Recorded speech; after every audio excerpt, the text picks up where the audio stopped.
और नीतीश तो राजनीतिक परिपक्वता हमारे ने दिखाया है। अब उनसे परिपक्व और उनसे समझदार और उनसे ज्यादा अडेप्टिव पॉलिटिशियन बिहार में तो नहीं है। बिल्कुल। और कोई उसका विरोध करता है क्या? कोई नहीं करता। अगर पूरे पिछले 5 सालों में कोई नीतीश कुमार का विरोध कर पाया है तो एक चिराग पासवान, दूसरा थोड़ा बहुत जीतन राम मांझी, शायद यही कहीं ना कहीं नीतीश कुमार को परेशान भी किया गठबंधन तोड़ने के लिए जी। लेकिन संजय सवाल ने गलत बात कुछ नहीं कही थी। अब सवाल ये खड़ा होता है कि लालू यादव के और यादवों के पीठ पर बैठकर क्या नीतीश कुमार ये बेतनी पार कर सकते हैं कि नीतीश कुमार तेजस्वी को मुख्यमंत्री बना दीजिए। लेकिन आपको क्या लगता है, ये समझ में नहीं आ रहा है लोगों को कि नीतीश ऐसा नहीं चाहते हैं और ऐसा नीतीश करेंगे नहीं।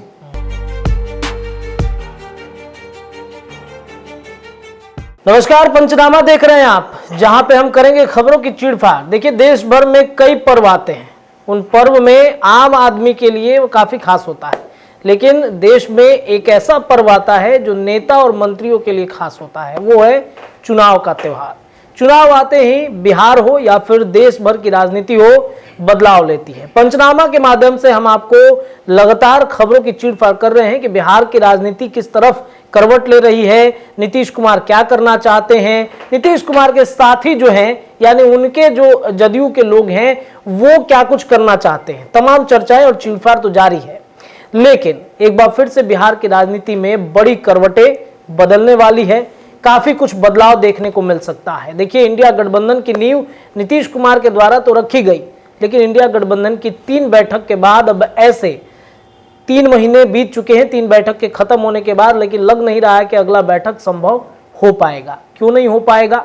कई तरह की जो विकट परिस्थितियां हैं इंडिया गठबंधन के सामने पैदा हो रही हैं। इन तमाम चर्चाओं के बीच में ये चर्चा जरूर कर लेनी चाहिए कि जदयू की स्थिति इन दिनों काफी ज्यादा खराब है। जदयू में जो वर्तमान में स्थितियां बनी हैं, कई लोग जो नीतीश के पुराने साथी रहे थे, जो हाथ में हाथ डाल के चल रहे थे, पार्टी को मजबूत करना था, 2024 हो या फिर नीतीश कुमार को जब जब प्रधानमंत्री बनने की एक ये होती है, आवाज उठती है, तब वो लोग साथ देते हैं। लेकिन अचानक से ऐसा क्या हुआ कि एक एक करके सभी पार्टी के लोग नीतीश का साथ छोड़ते चले गए। नीतीश की एक महत्वाकांक्षा ने क्या पार्टी को समाप्त करने की जो नींव थी वो रख दी गई। ललन सिंह पर आरोप लगे, कई लोग छोड़ते चले गए। लेकिन अब देखिए, नीतीश कुमार खुद जदयू की कमान संभालने की तैयारी में लगे हैं। थर्ड फ्रंट की हम बात बार बार कर रहे हैं, आपसे चिड़फाड़ कर रहे हैं उस पर कि क्या नीतीश कुमार थर्ड फ्रंट बना सकते हैं। खैर, थर्ड फ्रंट बनाए ना बनाए, लेकिन नीतीश कुमार अब अपने हाथों में पार्टी की कमान क्या संभाल लेंगे? क्या वाकई में जदयू जो टूटने के कगार पर पहुंच गई है, बिखरने के कगार पर पहुंच गई है, वो संभल जाएगी? आज का पंचनामा हमारा इसी पर आधारित है। चलिए खबरों की चीड़फाड़ करेंगे। हमारा आज का जो विषय है कि जिस तरीके से रिपीट होगा मांझी वाला कांड, नीतीश थामेंगे जदयू की कमान, फिर सीएम होगा गुमनाम। मांझी का क्या प्रकरण दोबारा बिहार में रचा जा रहा है? चलिए खबर को स्ट्रेचर पे लेटाते हैं और नब्ज टटोलने की कोशिश करते हैं। हमारे डॉक्टर संपादक नमन मिश्रा सर आ चुके हैं। सर, क्या वाकई में मांझी वाला कांड जो है रिपीट होने की तैयारी बिहार में चल रही है क्या? एक सुबहट बिहार की राजनीति में शुरू हो गई है कि नीतीश किसी वक्त टेम्पोररी रिटायरमेंट फ्रॉम पॉलिटिक्स ले सकते हैं जी। टेम्पोररी मैं इसलिए बोल रहा हूँ कि आप कहिए कि इस उम्र के इस पड़ाव में टेम्पोररी क्या होता है। जी जी जी। आपकी परमानेंट लेंगे, लेकिन ऐसा नहीं है। 24 की रणनीतियों में नीतीश इतने पिछड़ चुके हैं कांग्रेस और बाकी दलों की वजह से, इंडिया गठबंधन की वजह से, कि अब वो समझ गए हैं कि क्या होने वाला है और निश्चित तौर पर यहाँ एक रास्ता निकालने की कोशिश वो कर रहे हैं। उत्तर प्रदेश की रैली, मैंने आपको कहा था कि नीतीश चाहते नहीं है, स्वेच्छा से नीतीश अपनी बत पिटवाने नहीं जाएंगे। इतनी राजनीति उनको आती है, लेकिन कहीं ना कहीं नीतीश पर यह दबाव बनाया जा रहा है पार्टी और पार्टी लाइन के नेताओं द्वारा कि वो ऐसा फैसला ले। नीतीश ने अंततः क्या किया? नहीं जाएंगे उत्तर प्रदेश, नहीं करेंगे रैली। क्यों जाएंगे बुलडोजर से बुलडोज करने के लिए? क्यों जाएंगे नरेंद्र मोदी से लड़ने के लिए? जब नरेंद्र मोदी से बड़े बड़े नेता लड़कर और 5 राज्य की स्थिति आप देखबे किए, तो फिर नीतीश कुमार क्यों जाएंगे? बिहार में नीतीश कुमार ताकतवर है, समुद्र में मगरमच्छ ताकतवर है, पानी से बाहर निकल के हाथी से क्यों लड़ेगा? क्यों लड़ेगा? कभी नहीं लड़ेगा। अगर समझदार होगा, राजनीतिक परिपक्वता होगी तो नहीं लड़ेगा। और नीतीश तो राजनीतिक परिपक्वता हमारे ने दिखाया है। अब उनसे परिपक्व और उनसे समझदार और उनसे ज्यादा अडेप्टिव पॉलिटिशियन बिहार में तो नहीं है। बिल्कुल नहीं। हर परिस्थिति में उनको अपने आप को सुधारना और बनाना आता है। नंबर 3 की पार्टी बिहार में अपने दम पर सरकार बनाती है, अपने दम पर नेतृत्व तय करती है, अपने दम पर गठबंधन तय करती है, अपने दम पर मुख्यमंत्री तय करती है, अपने दम पर मंत्रालय तय करती है, अपने दम पर फैसले लेती है, अपने दम पर जो काम करता है अगर गठबंधन का सहयोगी भी तो उसका क्रेडिट खुद लेती है। बिल्कुल बिल्कुल। और कोई उसका विरोध करता है क्या? कोई नहीं करता। अगर पूरे पिछले 5 सालों में कोई नीतीश कुमार का विरोध कर पाया है तो एक चिराग पासवान, दूसरा थोड़ा बहुत जीतन राम मांझी, वो भी बहुत रिसेंट हिस्ट्री उनका रहा है, और तीसरा संजय जायसवाल जो कि भाजपा के अध्यक्ष थे। अध्यक्ष रहते हुए उन्होंने फेसबुक पर कई पोस्ट डाले थे, तब वो उस साथ में सहयोगी भी थे नीतीश के। शायद यही कहीं ना कहीं नीतीश कुमार को परेशान भी किया गठबंधन तोड़ने के लिए। लेकिन संजय जायसवाल ने गलत बात कुछ नहीं कही थी। जितनी बातें वो कह रहे थे वो गठबंधन धर्म के तहत भी सही थी, और नीतीश कुमार के एक मेवता पर भी वो एक बड़ा निशाना था। आज नीतीश कुमार के पार्टी में वो ताकत नहीं है जो 2020 के आसपास थी। 2020 के बाद से वो कमजोर ही होते गए हैं। आरसीपी का अलग होना, उपेंद्र कुशवाहा का अलग होना उनके लौकुश समीकरणों को भी ध्वस्त करता है। जो उनका कोर वोट है, जिस वोट बैंक पे नीतीश कुमार 18 साल तक मुख्यमंत्री बने रहे, अब सवाल ये खड़ा होता है कि लालू यादव के और यादवों के पीठ पर बैठकर क्या नीतीश कुमार ये बेतनियां पार कर सकते हैं? तो देखिए, यादव इतना कमजोर नहीं है। परसों के पंचनामा के बाद आपने देखा बिहार की राजनीति कितनी गर्मा गई। बिल्कुल सर, बिल्कुल बदली। मैंने कहा कि तेजस्वी के साथ धोखा हो रहा है और ये महाघात नीतीश कर रहे हैं, और ये बात बिहार के सारे नेताओं ने कहा। अब यादव इतना कमजोर नहीं कि वो समझ नहीं पा रहा है इस चीज को।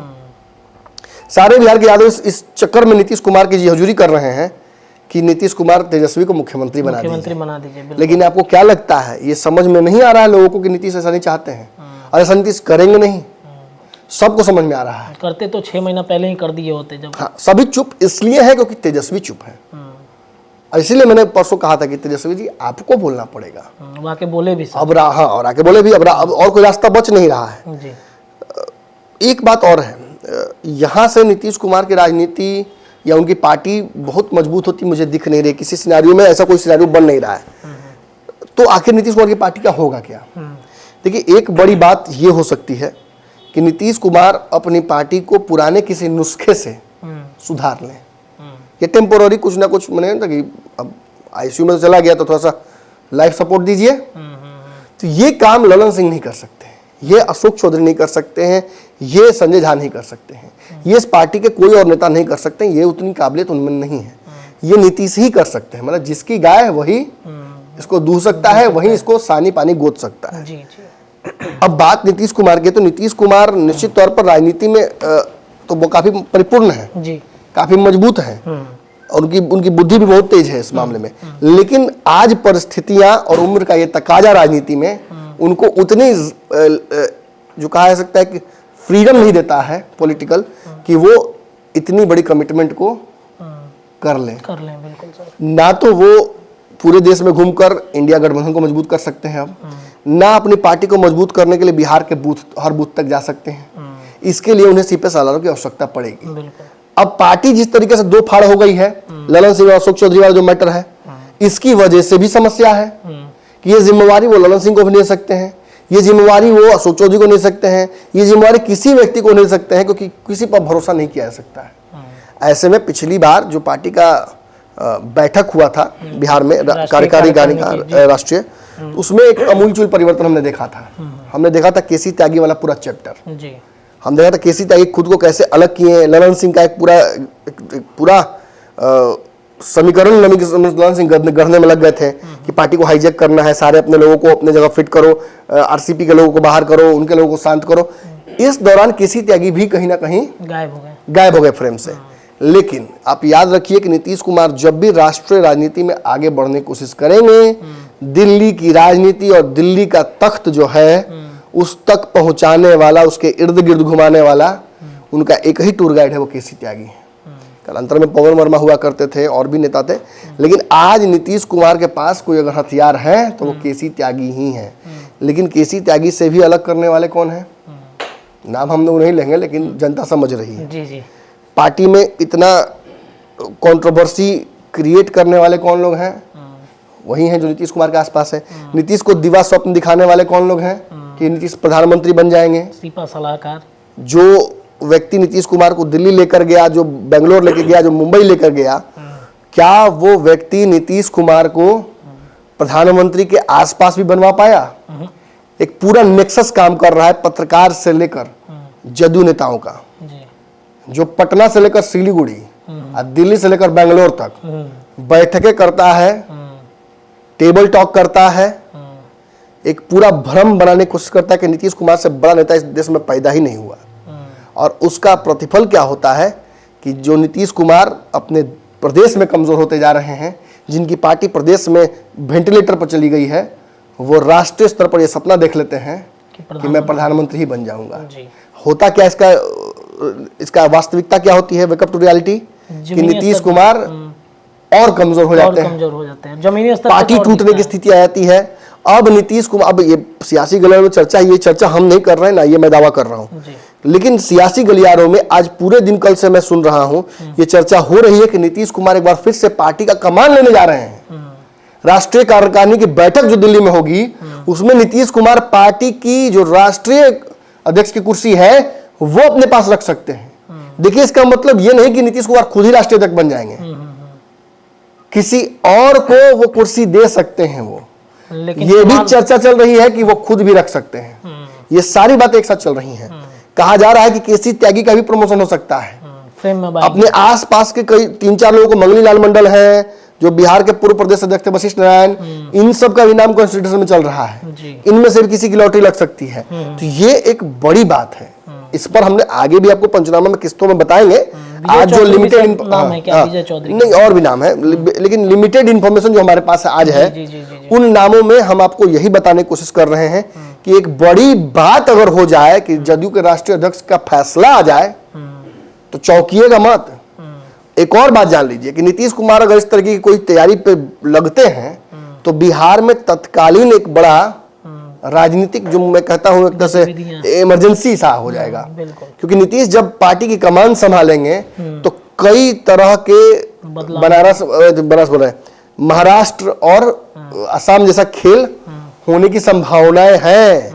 नीतीश जब खुद कमान संभालेंगे, मालिक जब गल्ला पर खुद बैठेगा, तो मैनेजर और बाकी स्टाफ को जो फायदा होता मौका नहीं मिलता है, तो कहीं ना कहीं से वो रिएक्शन निकलेगा उसका, एक्शन का। तो उस स्थिति में नीतीश कैसे काबू कर पाएंगे?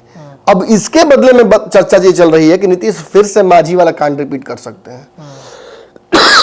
क्या है माझी कांड? आपको याद होगा, खूब नाम चल रहा था कि नीतीश कुमार राजनीति से संन्यास लेने की कोशिश कर रहे हैं 6 महीने, साल भर, 2 साल के लिए, और वो खोज रहे हैं किसी को जो उत्तराधिकारी उनका बने।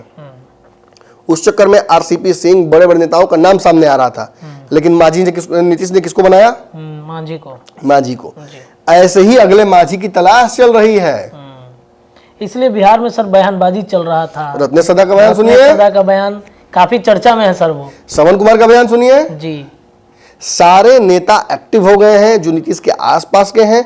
उन्हें लगता है कि कुछ बहुत बड़ा होने वाला। देखिए, एक बड़ा पेड़ गिरता है तो पूरे गांव को देखिएगा कि मैंने कुछ ना कुछ फायदा हो जाता है। उसी तरीके से अगर जदयू जैसा बड़ा वृक्ष जो बिहार की राजनीति में है, वो अगर ऐसे स्थिति में आता है, पहली बात तो नीतीश चाहेंगे नहीं क्या है, लेकिन अगर ऐसी स्थिति आती है तो नीतीश को नहीं होता कि लगी से भी सर्जरी करने आता है। पिछली बार बिहार में किए थे वो माझी जी के माध्यम से, इस बार भी ऐसा वो कुछ कर सकते हैं।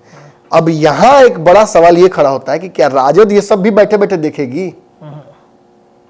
ये होगा कि नहीं होगा हम नहीं जानते। चर्चा तो हो रही है इस बारे में, और अगर ऐसी किसी चर्चा को चरितार्थ होते हम बिहार की राजनीति में अगर देखते हैं तो क्या राजद भी बैठ के देखेगी? बिल्कुल नहीं, वो भी तो कुछ ना कुछ करेगी सर। कुछ ना कुछ तो करना पड़ेगा। अभी सोच ही रही होगी कि क्या किया जाए आगे। 29 को बैठक है, हल चले तो उनकी भी बड़ी होंगी सर, निश्चित तौर पर। और ये हम इसलिए नहीं कह रहे क्योंकि बैठक तो हमेशा होता है पार्टियों का। इस बार इस बैठक को लेकर बड़ा सियासी माने कंफ्यूजन का स्टेट है बिहार में, और दिल्ली में भी बहुत चर्चाएं इस तरीके की चल रही हैं। बाकी कार्यक्रमों की तरह तो यह है नहीं कि नीतीश कुमार नहीं जाएंगे तो कार्यक्रम कैंसिल हो जाएगा, लेकिन उसमें तो जाना ही पड़ेगा। बिल्कुल बिल्कुल, क्योंकि ये संवैधानिक तौर पर एक हर पार्टी का एक दायित्व है कि वो राष्ट्रीय कार्यकारिणी की सर्टेन तिथियों पर बैठक करें और संगठन के लेकर एक पुनर्विचार हो। तो अब तो हम लोग वेट ही कर सकते हैं। इतनी जानकारी हमारे पास थी। अब इसके अलावा अपनी तरफ से कुछ जोड़ना नहीं है इसमें। जो होना है वो तो आगे हम लोग उस पर तय करेंगे, और ये भी कोशिश करेंगे कि इसमें कोई भी बातें छन कर आती हैं या कुछ बातें इसमें से गलत होती हैं तो तुरंत आप तक वो खबर पहुंचाई जाए। चलिए, तो क्या मांझी का प्रकरण दोबारा दोहराया जाएगा बिहार की राजनीति में? चीड़फाड़ हो गई है खबरों पे, और भी कुछ अगर जानकारी होगी और कहीं से नस अगर जोड़ना होगा तो हम लोग जोड़ेंगे। फिलहाल आज के पंचनामा में इतना ही। जुड़े रहिए हमारे चैनल के साथ, अपनी राय रखिए। बहुत बहुत धन्यवाद।